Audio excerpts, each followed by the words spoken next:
Hello?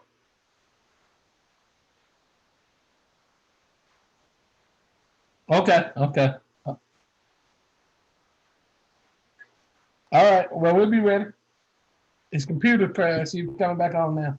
Oh man, can you hear He's me, coming Lee? back on. Okay. Man, I don't know. My camera not working, computers crashing. I don't know what's going on. That shit, Zoom phone ain't working. Shit. It's been a rough one.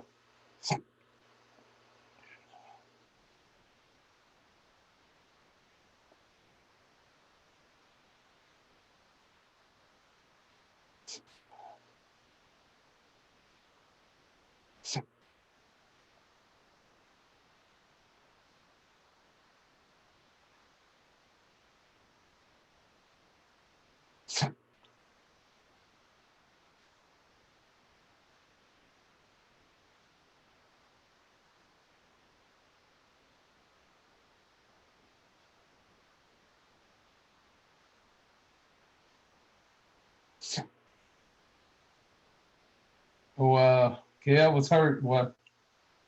I know he was hurt. He had to be hurt. Hey,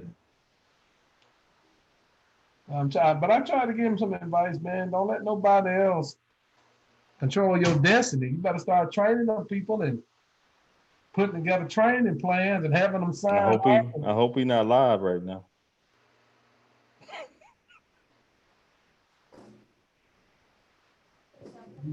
Just something. You're right about that. Let me be quiet. I don't think we are because I think he has some brain slide. Shit, let me put these glasses on so I can I see. think we might be live, gentlemen. Let's see. Yes, we are indeed live, and we've got 3 viewers right now.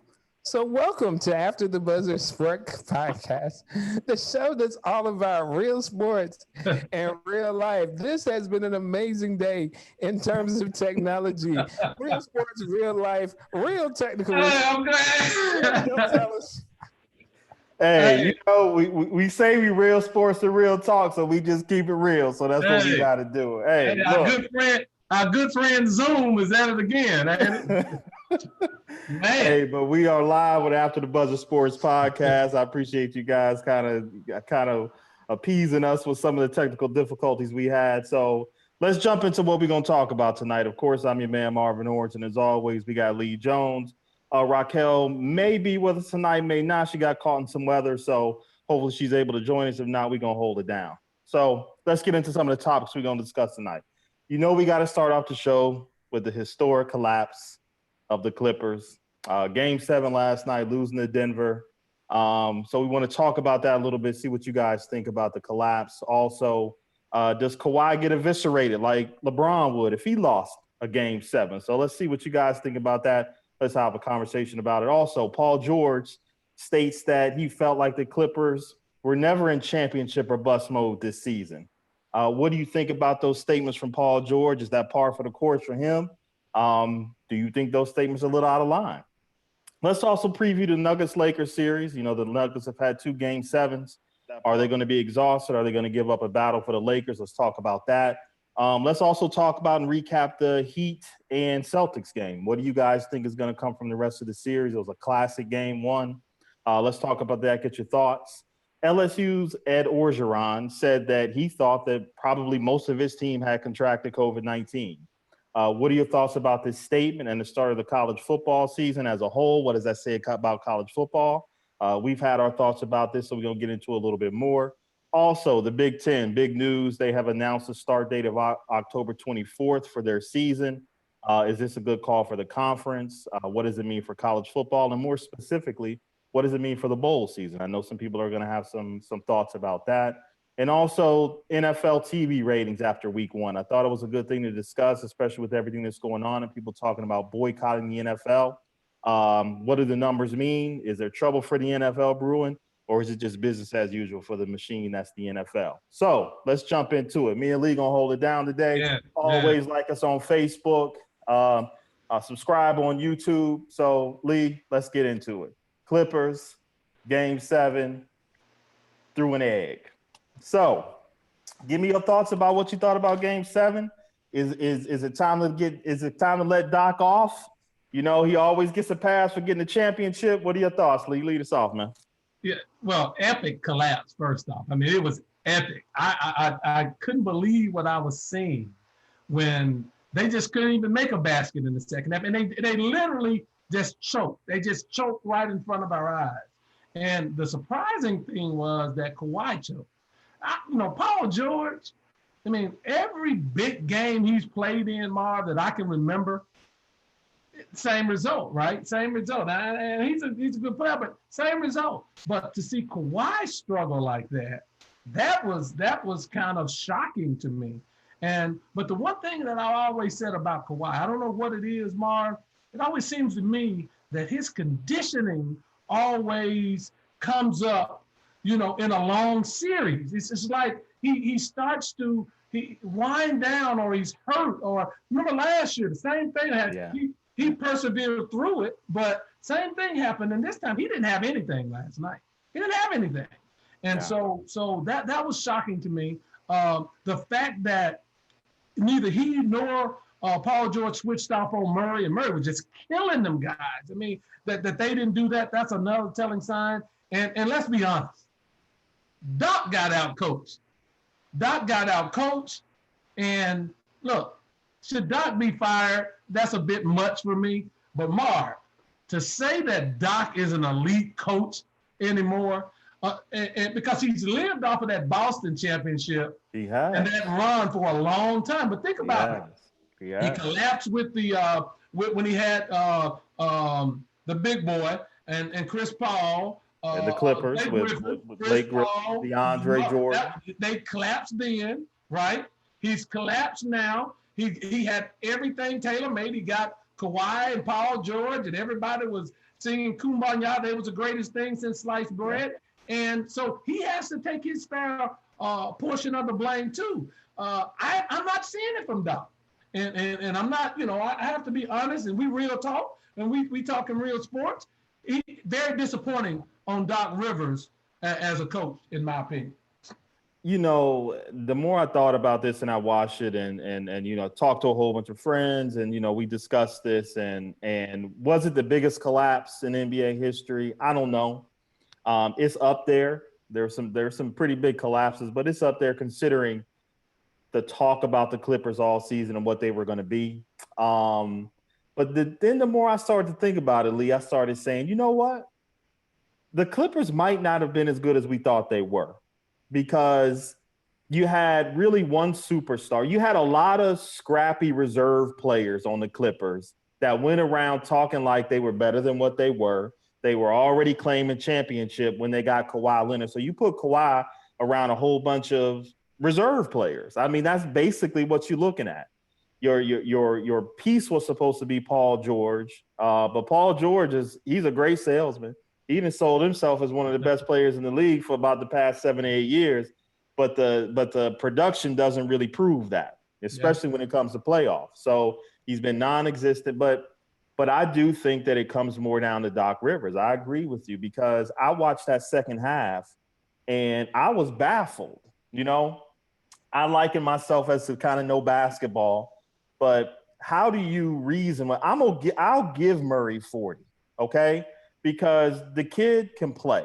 He's got a mid-range. He can beat you on all three levels. Right. So pick your poison, but my poison wouldn't have been doubling Murray in the second half and letting Jokic basically play 4-on-3 from the top of the three and facilitate, because he's probably one of the best passers. He might be one of the top 5 passers in the league. I mean, honestly. Certainly. And to be able to facilitate from the top of the key with a 4-on-3 coming out of a double team, he picked them apart. He basically picked the Clippers apart. The Clippers were up by 2, they were up by 2 in the third quarter, and then ended up being down by 8. And the Nuggets hit 6 of their 13 threes in the third quarter when they started doubling Murray. So I was really surprised that Doc went to that. I would have just let Murray do his thing and live with that, because what was the cornerstone for the Clippers supposed to be? Defense. They got the top players in the league. So you can't tell me that one guy is going to beat me in a game 7, which is basically what they were saying. We ain't going to let Murray beat us. But I was real disappointed in the game plan. I was also Lou Williams, Harrell, non-existent. Yeah, They call him Lemon Pepper Lou at this point because he ain't been good since he came from the strip club.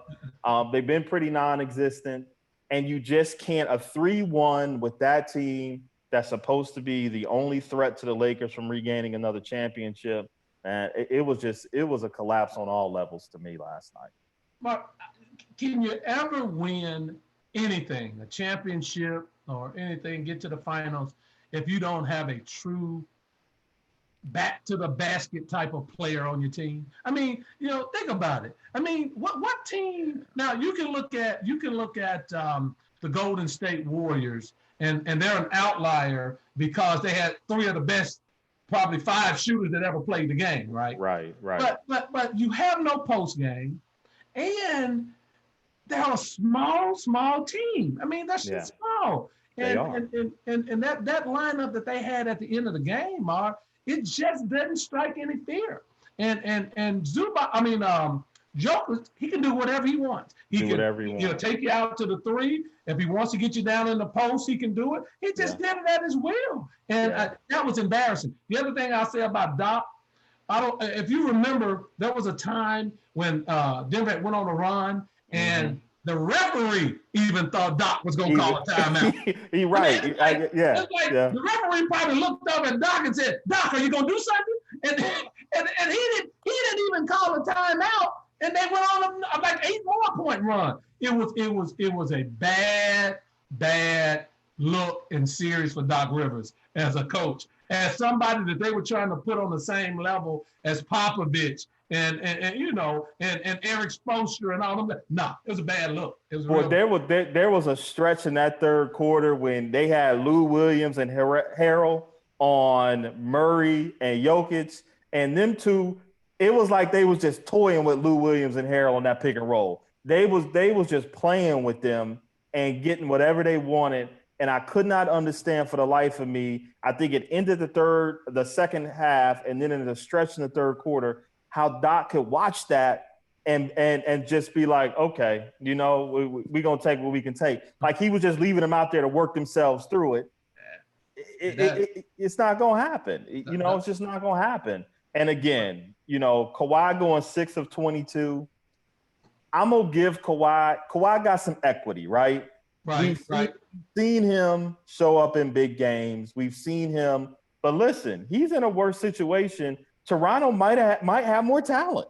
Let's just be honest. The supporting cast is better than we thought they were.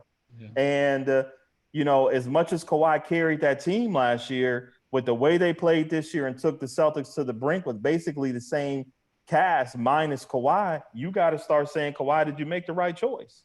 Well, he did make the right choice. The right choice would have we going to LA with Anthony Davis and LeBron. He was a fool for not doing that, and he's going to realize it now. That would have been a stacked team, an all-time great team. Yeah. But and they would have, LeBron not 1, not 2, not 3, but Marv, you're right. I never thought, and we talked about this. I never saw it from them.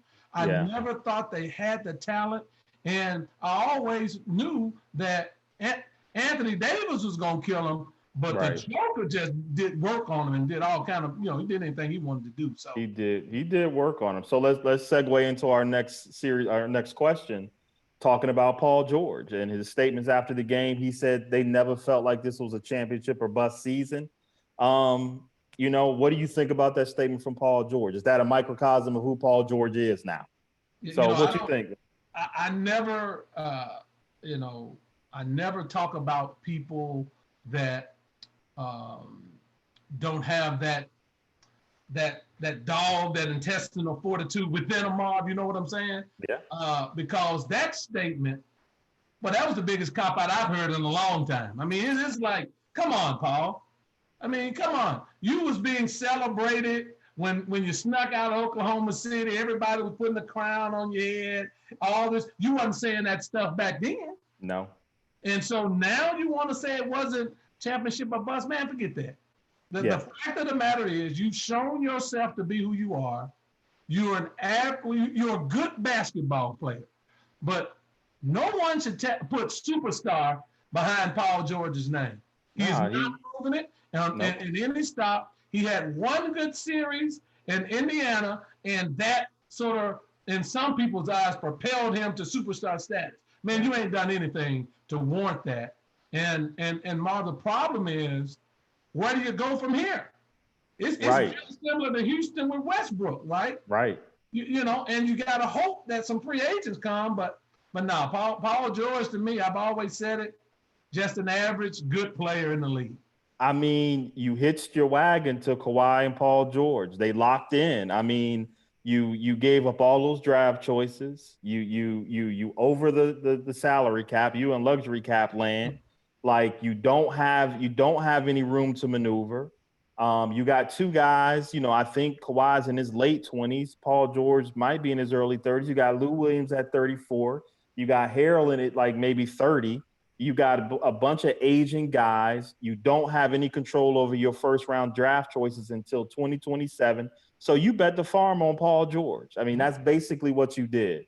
And now, of course he would say that because look, I've never seen a dude in all the time that I played hit the side of the backboard in a game. That was terrible. In a game 7. And wide open, Mark. I mean, it wasn't like the ball was, wide open. That's, come on, man. And also, let's not forget this. You also bet the farm on two guys who have extensive history of injuries. Like Kawhi's been injured a lot. Paul George stays injured. He's got bad shoulders. He had the shoulder surgery. Like it just for Ballmer, the president for the Clippers, it was just a bad move. And I think he was sold something that he thought he was going to get a better return out of it. But now you stuck. You made a good point, Lee. They like Houston now.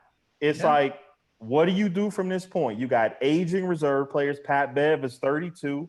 I mean, you can argue that they second best player in this series might have been Marcus Morris. I mean, you really could. Yeah. You could argue that. And Harrell and Morris are free agents. So what are you going to get if they decide to leave? You don't have no money to pay nobody, really. That's going to be an upgrade from that. So I think the Clippers are in a bad spot. Hell yeah, it was championship or bust because you're aging, you're injured, you got free agents of two of your best players coming off the bench, and you have no money. You strapped. So what do? Damn right they had to win it this year.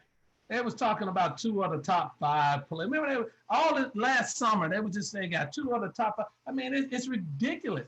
And the other thing, Mark, we talked about it last show, the problem with Kawhi is Kawhi's not a natural leader, man. He's not.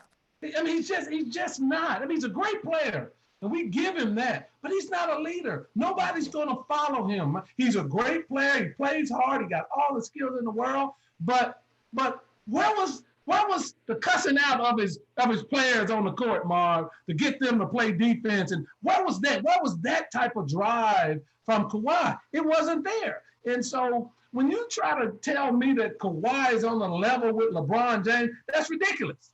It's ridiculous. It's ridiculous. He's not on that level. I think he's a couple of tiers down. KD's above him, all that. But he's just not, and he doesn't lead. And so with that team, you got a quiet Paul George who, kind of got, he's kind of got that issue going on. And then you got a quiet Kawhi, who's going to lead the team? Patrick Beverly, and he's not a great player. He's not. So come on, man. He's not. It's just it's sad. And let me say this, Doc, you and what's his name, Lawrence Frank, y'all put the team together. Y'all should suffer the brunt of the backlash for it. See, and now I'm worried about whether Sam Cassell then got himself pushed out of a job in Houston. Yeah, at this you point, forget it now. Yeah, you can probably forget it at this point.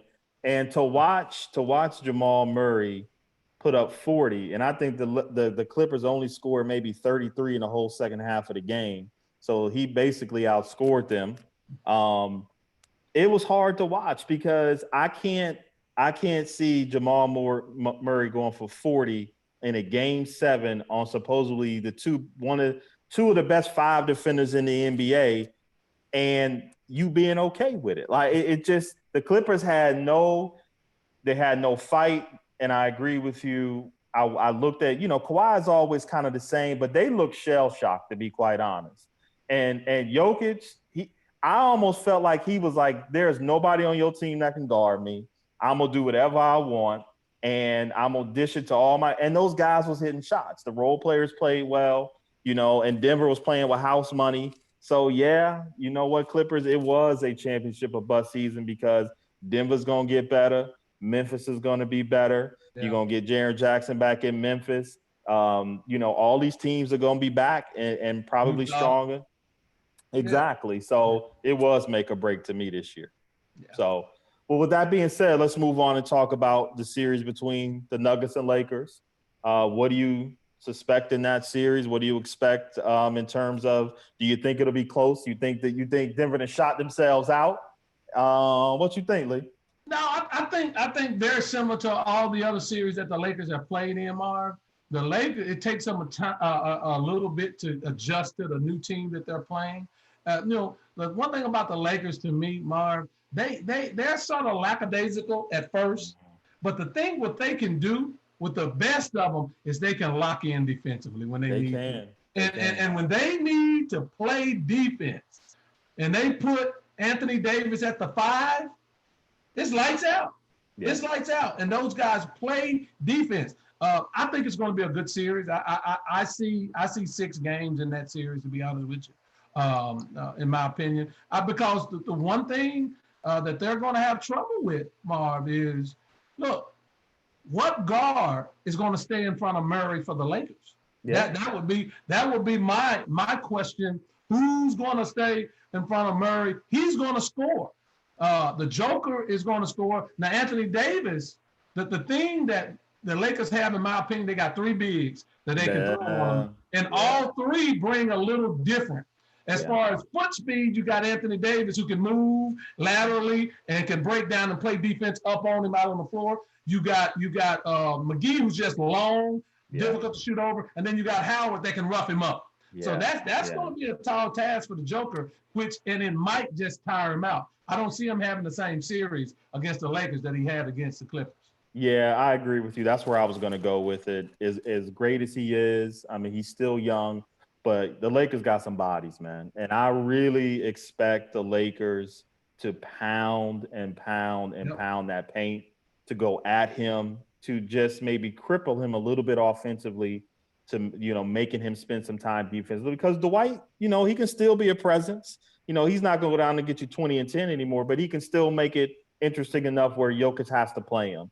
And McGee, and of course, Anthony Davis, they got so many bodies they can throw at him, and it's going to make him have to work defensively. And we know he's not the greatest defensive player, but he's going to have to show up with that.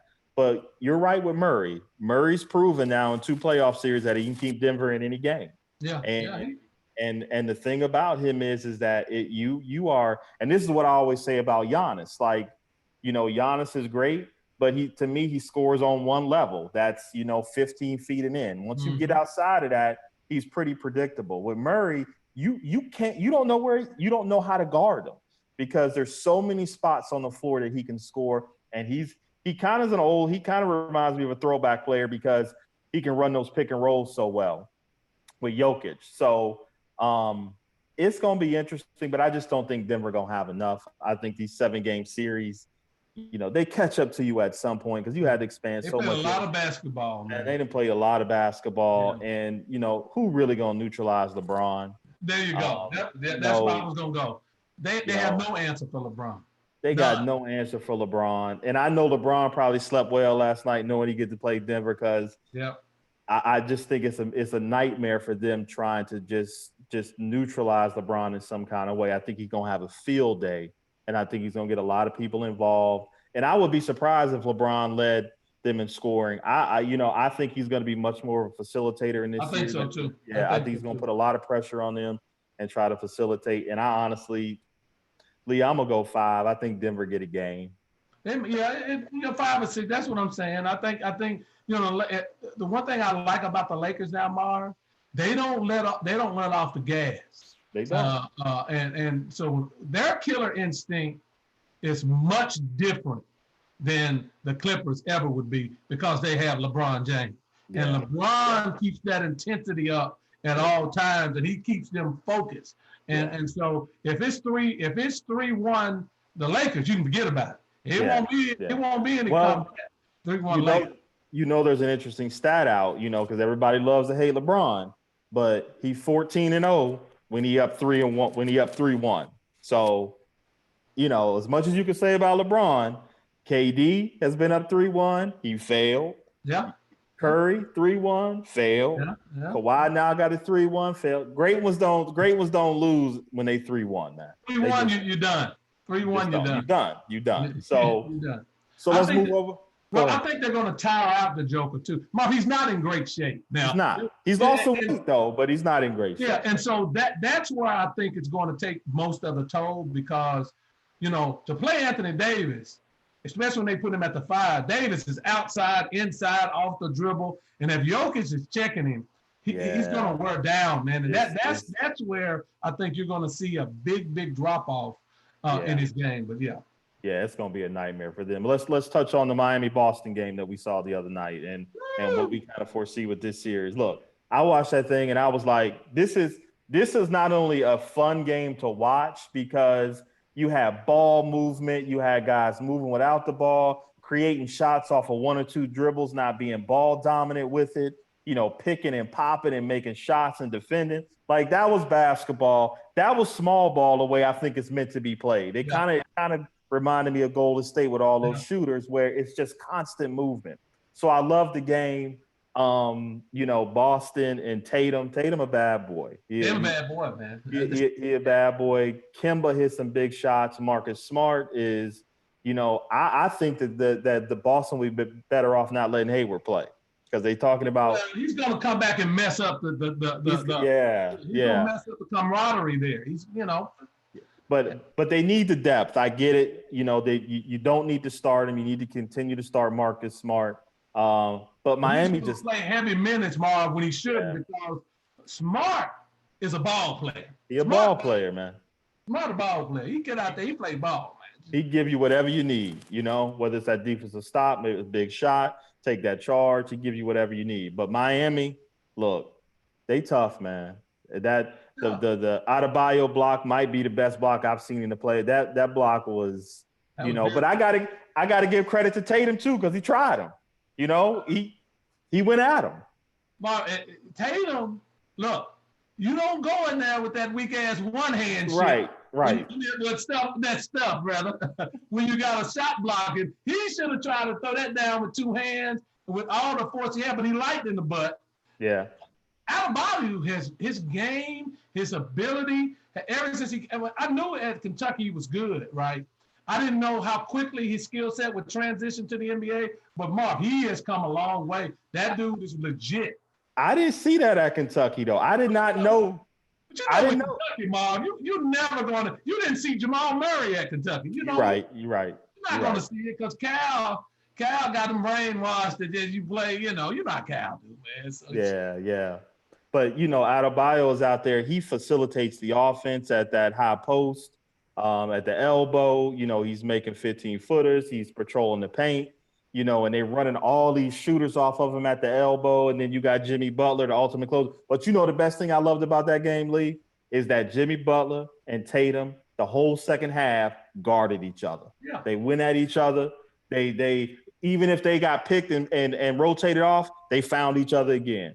They went at each other, and I can respect that. The 2 best players on the court, going at each other, trying to will their teams to win. That's why I think it's going to be a great series. I think it'll go 7. But I think Miami will win just because they have a little more depth, and I think they're just a little tougher. That's.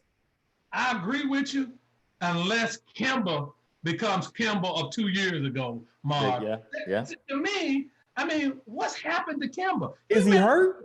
But he's not the Kemba that we saw in Charlotte a couple years ago. If he finds that magic, then I give the edge to Boston. If not, I do think Miami will win it. But Kemba hadn't been Kemba. Now, he was injured, and I don't know how bad that injury is or was, but he's not the Kemba that I saw in Charlotte that was an all-star. It's just not. It's just not, and I don't know what it is If he comes back, I give it to Boston.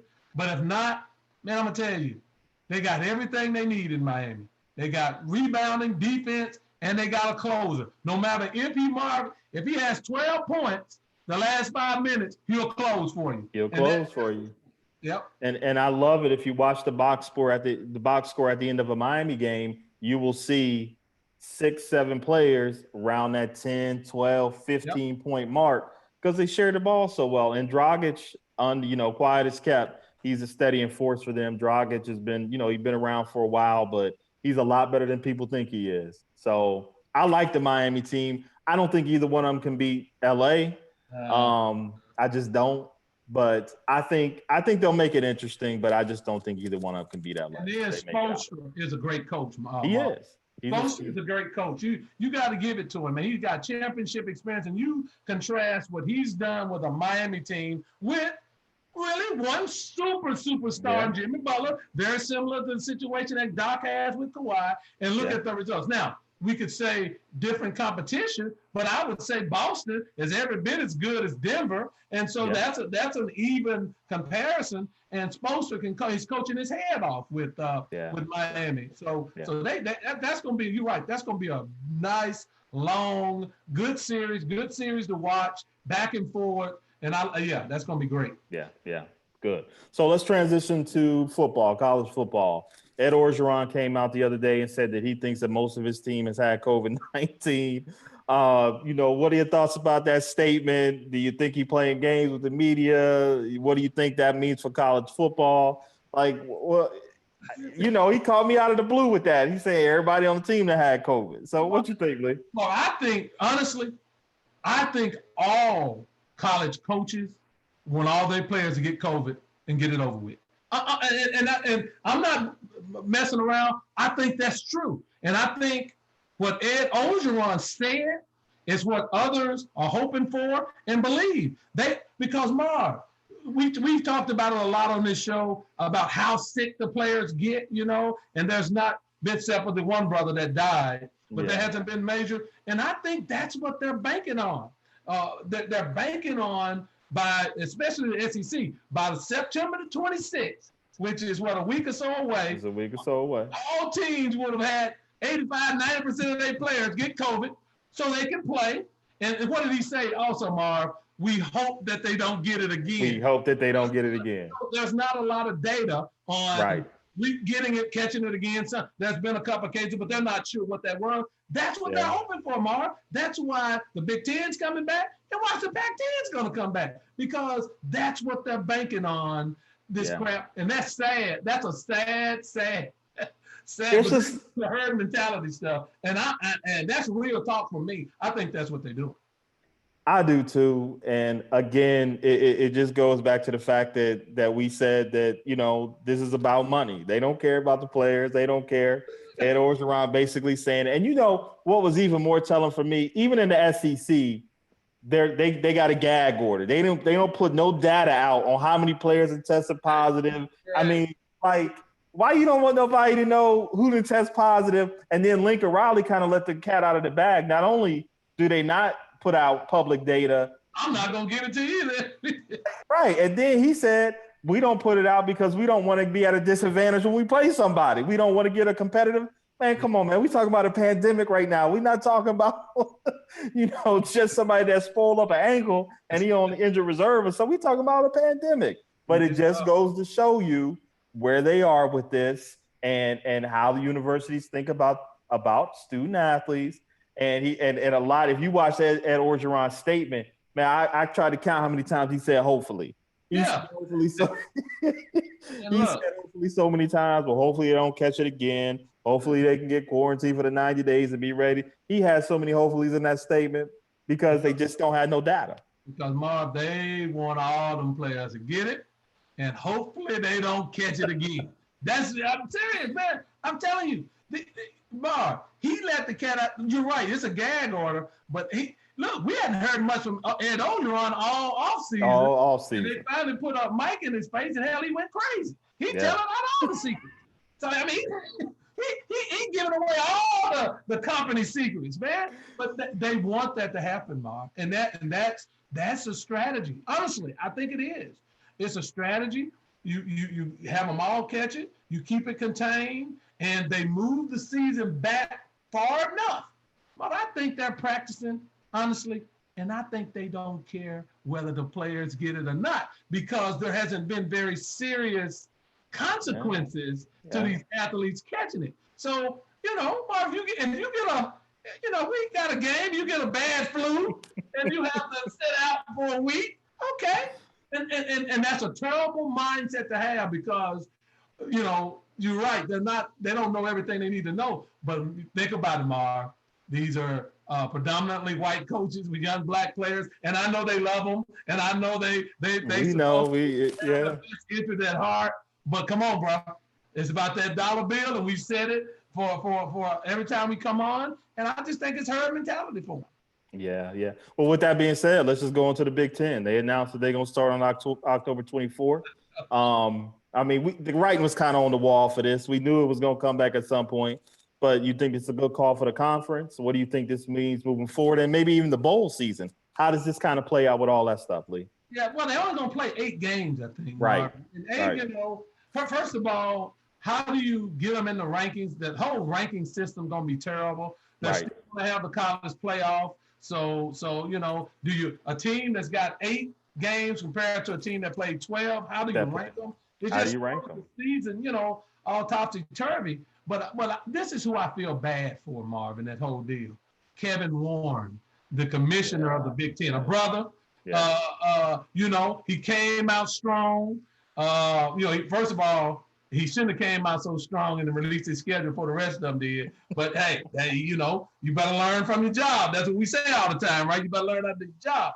But for all of those presidents to support him initially, Marv, and then literally throw him under the bus with this revote, that brother, I don't believe he got long as the commissioner of the Big Ten. Nah, he on the clock. So I just don't think so. The football in itself, I mean, come on, man. You got Fields, you got Penn State, you got Michigan. Them 3 teams you want to see. So, it'll be good football at some point.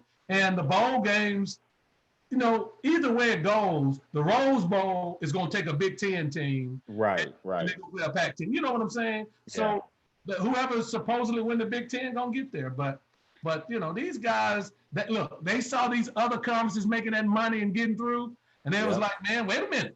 Our water bill is due too. We got to pay for that building too. So they said, let's play football, bro. And I think it was the athletic director for Northwestern. He kind of made a slip up, but he said, "Oh, this is going to be great for our student athletes and get campus morale and everything, and for our partners, Fox and ESPN." When he made the slip up, oh, there you go. Okay, you had to make sure you threw Fox and ESPN in there because that's what it's good for y'all.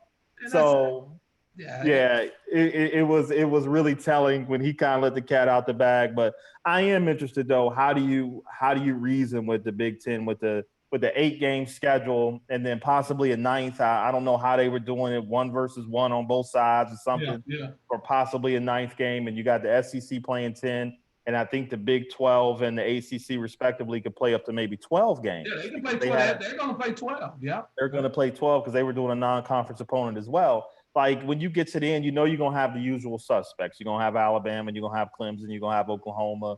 You're going to have another outlier that probably does a little bit better than we think. How do you reason having a Big Ten in a college football play with only 8 games? I just don't. I don't know how you do it. So I'm glad that they're playing because now you won't have an asterisk by this college football season or the champion because the Big Ten, y'all did play. Regardless of how it turned out, I'm glad that they're playing for that reason. But how you reason that? If Ohio State goes 8-0, they'll be in the playoffs. It's going to be the same people always because you have the same people voting and you didn't change the system. So you didn't change the system. And how can it be fair if I play 12 games and you play 8 and I'm 11-1 and you're 8-0 and you take him? That's inherently not fair. No. And so, but if Ohio State goes 8-0, they'll be in the playoffs. I mean, and those other 3 teams that you said, they'll be right there too, as long as they don't lose. And that's how But what'll be interesting is if you have the ACC, now that the Big Ten is back, they're really not going to have any say in this because you really only got one team. I know Notre Dame joined, so maybe they're in the conversation. But what if you got an SEC team? You know, Florida's going to be good, LSU, Alabama, you know, all your usual suspects, and one of those from that West Division goes, you know, 8-1, or you know, or 7-2 or something in that respect, and Ohio State goes 8-0, and they've, you know, not played the same calendar. I mean, how do you that's gonna be a mess. You can't. There's no way it's fair, Ma, and it's just inherently not fair. You know, I played more games. My players got beat up more, so I slipped up and lost the game, and I'm 11-1, and Ohio State is 8-0, but they didn't even play. You know, They didn't play the one team that could. You mentioned Notre Dame. This is the only way Notre Dame can get in there. So Notre Dame has to, whether they beat Clemson the first time they play them or not, they have to beat them in the championship. They have to beat them in the championship at the end of the year, and then they possibly could sneak in there as well. But it's gonna be the same people, man. It's gonna be the same people. And then and Chip, what's not Chip Kelly? Brian Kelly. Man, how you know he is the most overrated coach to me in college football. Seriously, like he does less with more than I think any other coach in college football. And, you know, they always give him the same excuses because he got Notre Dame. He's got to recruit different athletes and whatever, man. No, you don't. We all know how that go. But he got an extension. I think he got another extension. Yeah. Well, they love him at Notre Dame. I just can't understand it. So, you know, we'll see how it plays out. It'll be interesting. So let's move on to the NFL, though. You know, with all the social protesting and from different sides, no matter what side of the fence you're on, a lot of people said they were going to boycott the NFL just because of their stance and where they are with their players, or supposedly where they are with their players. But the ratings came out. So what you think about the ratings, Lee? Is it all business for the NFL? Do they have some things to be worried about? Do you see any trends that they might need to be worried about after week one? What do you think? Yeah, you know, it's always going to be a little backlash from the social media stuff. 2 years ago, if you look at the NFL ratings, they were down 25, 28% 2 years ago. And they was talking about the demise of the NFL and their ratings. And it was very similar to the start of the season as it was this year. But you know what happened, Marv? When they came back the following year, all-time highs. Two things always happens with the NFL. The NFL is always going to have it's like 8 of the top 10 shows on TV are going to be football games. We're going to be football, yeah. So when the NFL ratings, they say they're down, it's relative to how high they were over the other shows, and it's just come back down to the pack a little bit. So if you're an advertiser, hell, you're still going to do your advertising at an NFL game. So that's one thing. But also, you know, you got people, like, let's think back to Kansas City's game, Mark. Yeah, I was going to bring that up. People were booing when they locked arms. Yeah. This is the mentality of these players, especially when you're in these red states, right? That they view, all they want to do is watch you run that football down, and they'll cheer you like a monkey running around in a circle at the circus. But as soon as you speak, look at the boos. So that's what's going on right now. But wait till November and December when it gets cold and everybody's in the house and they're scared because the flu is out there and COVID is out there. The ratings are going to shoot right back up and out. Do you think there's any correlation between the Thursday night game between Kansas City and Houston with, you know, because I think they said it was like a 16% drop from the previous years, which I think was maybe Green Bay and Chicago. Do you think there's any correlation that the fact that you had 2 black quarterbacks on Thursday night for the start of that and the ratings being so low at a prime time opening game for the NFL? I think people watched the Lakers were on at the same time. Okay. I think that hit them a little bit, you know, and make no bones about it, Marv. You know, people like Patrick Mahomes. You know, his shade is a tad bit lighter. And I love Patrick Mahomes. I'm just being real with it. But Deshaun, you know, there's a certain element that loves Deshaun, and there's a certain element that'll sort of, you know, dish Deshaun a little bit. So that certainly can have something to do with it. If it was Patrick Mahomes versus Tom Brady or Drew Brees, it'd have been out the roof. Well, and to that point, Tom Brady and Drew Brees' game got one of the highest viewerships over the weekend. Absolutely. You know, it was one of the worst games of the weekend, Mark. I mean, it was one of the worst games of the weekend. I mean, come on. Okay, but I'm not going to let you slide, though, because we do got to bring up one game, okay? We do got to bring up that Rams-Cowboys game. Bring it up. And you do realize that it had the lowest viewer rating since 2008 for a Sunday night football game, the Rams and the Cowboys. So maybe the Cowboys not America's team like you always thought that they were, because they certainly did the lowest rating since 2008. Maybe they don't have the star power we thought to bring them in. Look, on 5 of those games, Dallas was in there, so they're competing against themselves. That's one thing. They're competing against themselves. But I can assure you of this, Bob. When the season is over, if you look at the highest rated football games of the season, and you look at the top 10, I guarantee you 6 of them will be with the Dallas Cowboys. Go ahead, Lee. There's no doubt about it, Mark. I'm telling you, it was a little lower, but again, relative to it still is going to be one of the highest shows. I think it was second in ratings for Sunday night. So everybody must have been watching reruns of P Valley. I don't know. They might have been down in the valley. Now listen, but if anybody out there from the Cowboys organization is watching us by chance, George Teague, I know you out there, Alabama Roll Tide. If y'all need a PR person and a spin doctor, you found him right here. This the person you need right here for the Cowboys organization. Jerry Jones, if you're out there, I'm giving you some advice. Lee Jones, bring him in because he's going to spin it to your favor. This is who you need moving forward because that boy loves some Cowboys. He can spin it. I love George Teague. He played well for us. Shout out to George Teague. Played well for us. Real quick, let's just hit one thing that we didn't hit last week. The social justice emblems that Clemson displayed on their helmets, and some fans and some of the major backlash that the players got or Clemson got for supporting that, putting on the helmets. What are your thoughts about that, Lee, real quick? Well, Mark, I commend Dabo for doing that, right? I mean, you got to get a man, he had that little backlash early in the offseason for not handling it right. So he tried to do something proactive and really supportive of his players. And my thing with him is, okay, don't let the backlash stop you from continuing it. The big thing for me is, will the decal be on there the next game? Right. Game and the following game. Because if it's not, then you was just doing it for show in the first place.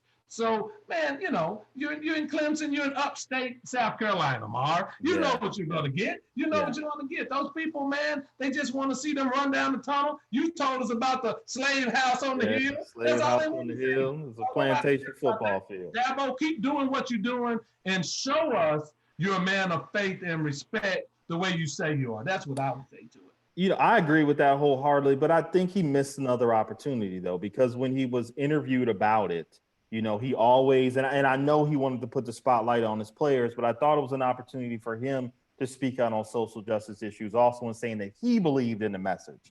It was always that he wants to support his players. It's about his players. I thought he missed an opportunity to say, but it's the right thing to do. And it's something I believe in along with my players.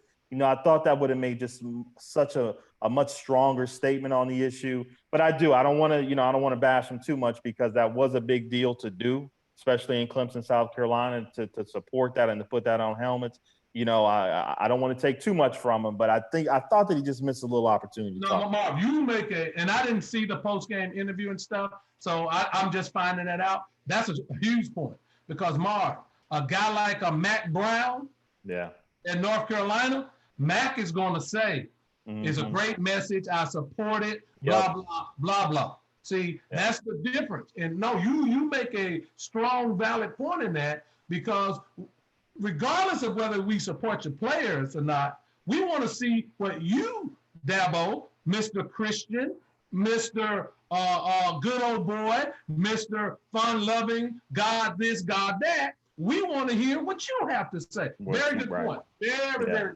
Yeah, so I was a little bit disappointed in that because I thought he could have really hammered it home. along with the emblems on the helmet, if he came out and said, I support this as well, and I support my players, it's the right thing. You know, I just thought he missed the point, but again, you know, it is a step from where he came from to where he is now with this. I think they are doing the right thing. But you know, let me ask you this. You went to Alabama, right? And Dabo's from Alabama. Is it in anybody from Alabama? And I'm just asking you. You went there. I mean, I don't want you. I know you got to go back to the games and stuff, but is it in anybody from Alabama to come out and support the movement as opposed to be in the background and sort of just hide behind it? I'm just throwing it out to you. You went to Alabama. Nah, it's not. You know, and I was even disappointed in Nick Saban when he backtracked a little bit on, you know, the march that they did. And, you know, and a lot of people don't know the history of Alabama, but he went and did a speech in front of Foster Auditorium. It's where the volleyball team plays, but we used to play basketball there in the summer. And there's a plaque in there that signifies where George Wallace stood not to let the first Black student in at the University of Alabama. And he made a speech there, but then and we would see it every day when we go in, and you see that plaque and you know that you standing on history. Like, this is where he stood with the National Guard, not allowing a Black student to come register for class at the University of Alabama. And, you know, we making speeches from there, Nick Saban making a speech. And then he comes on College Game Day and he kind of backtracks and saying that all lives matter, you know, but Black lives matter as well. Like, he didn't just stick to the point that we've been trying to make. It's like he tried to appease, you know, some of the people that he felt like he needed to appease, and it lost some of the luster of what he had done previously with his players. Mark was important, though. I like that he was in the forefront. But Mark, you got to help me now. Help me with this. Why again do they have the plaque of George Wallace? And it's not a plaque of George Wallace. It's not commemorating. Just talking about this is where it happened. Mark, I was gonna go get my hoodie. I was gonna ask you to show me where it's at, and we were gonna go take that plaque down. Well, all my people are from Alabama, and all the athletes we know, because we used to be in Foster Auditorium all the time, and we used to see that plaque when we walked in and be like, "Damn, this is where it happened right here." So, you know, a lot of history that goes on. I got you. Yeah, I would have had to put my hoodie on too.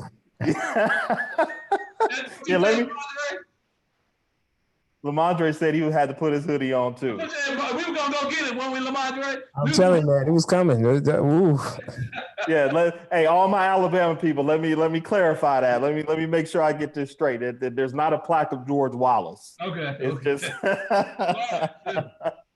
So we've come to the end of the show, Lee. Is there any closing remarks you want to add? Anything you want to put out there for the fans? No, bro. You know, I'm happy NFL football is back. Lamar Jackson, Marv, won Offensive Player of the Year of the Week for the AFC. He continues to get better and better and better. And let me say this, man. Y'all, I said before, I'm going to close it. Y'all can have Pat Mahomes. Y'all can have anybody. I'm a Lamar Jackson fan. I think he's the best football player in the league. That's just. It's hard to argue right now, but we're gonna let the season play itself out because my Steelers defense looks good. About the Cowboys, and we wanted to stay in the moment and all. Okay. I do want to make one point before we go. I do want to say something about Vanessa Bryant. I don't know if you guys followed or heard that she called out the Los Angeles County Deputy Sheriff about challenging LeBron to double the reward for the guy who came up and shot the two police officers, which I do hope that they are okay. Trust me, it was a cowardly act, what happened. And if you saw the images after and the female police officer attending to her partner, you know, you got to feel for them because, you know, they were just there trying to serve and protect the things that they are sworn to do. But I thought it was pretty cowardly of him to come out and challenge LeBron in the media to tell him he needed to double the reward. And then kind of tie it all into LeBron speaking out on social issues and things of that nature. I thought it was cowardly, and I thought it was even more cowardly coming from someone who couldn't secure a crime scene that allowed his police officers to take pictures of dead children, the Kobe Bryant crash scene, and leaked out to everybody. But now you're back, you know, crying to LeBron, talking about he needs to double the reward. Handle your business first before you come at somebody else, especially somebody of LeBron James' stature. And I know LeBron can speak for himself, but I just thought it was in poor taste. But I was glad that she spoke up, and I'm glad she called him out, and she didn't let that slide. Memory of her husband and her daughter. I thought it was a great thing that she did, because it was just in poor taste what he did. Drop the mic, Mark. Well said. All right, guys, thank you again. We come to the end of another episode of After the Buzzer Sports Podcast. My man, Lee Jones. Raquel, we know you out there. Hopefully you were safe. You got to where you needed to be. I'm your man, Marvin Orange. We got LP in the background. Appreciate you guys joining us tonight. We'll see you Friday, 8 o'clock. Bring you some more heat. Have a good night. Have a good one.